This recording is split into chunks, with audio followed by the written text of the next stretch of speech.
Cool. So if you're prepping for a competition, you're getting ready to go, and you don't necessarily have access to the range, or you don't want to make it out there, or you just don't want to chew up barrel life. What are you doing to train easily to tune you in?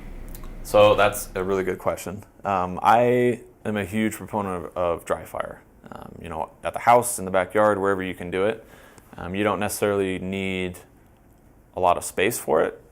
There are little lenses that you can get that bring your parallax or the focus of the scope down to about 4 yards, which can be readily found in almost any house. So using those lenses to focus down on small targets, so it's not fuzzy. I can practice my holds, doing different holdovers on targets that I printed out on a sheet that are scaled, obviously for the range that I'm using it at.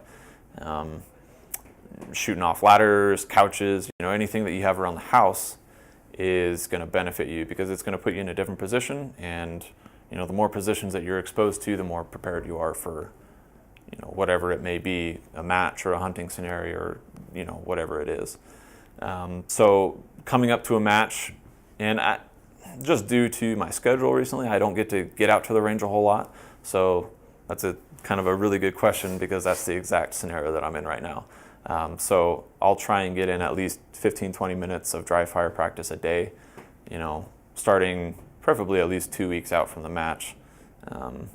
If I'm very well behaved, then will have already been dry firing periodically throughout the weeks before a match, way before a match, but sometimes that doesn't always happen.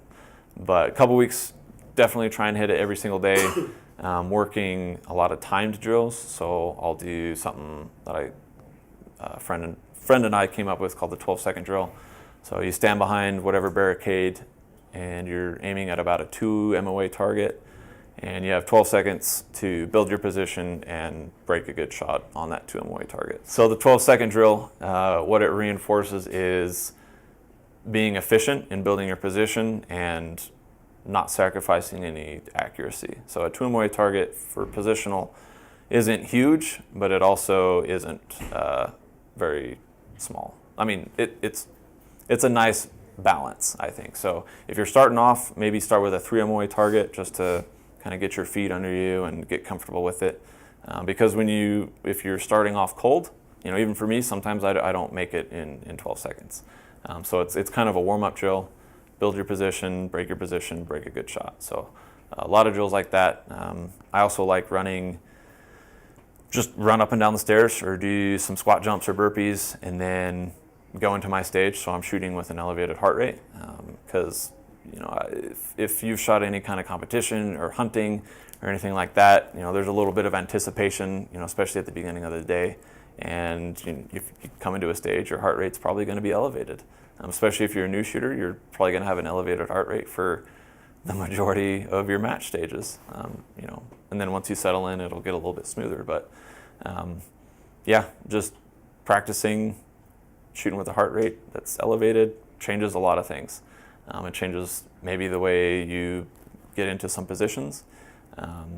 And I noticed that, if you're huffing and puffing and trying to build a position really quickly, you start rushing shots. So it's a good mental exercise as well to really force yourself to slow down, break a good shot, spot that follow-up. Obviously, there isn't a follow-up shot or, spotting a correction with dry fire, but that's where live fire comes in. So live fire confirms what you've practiced in dry fire.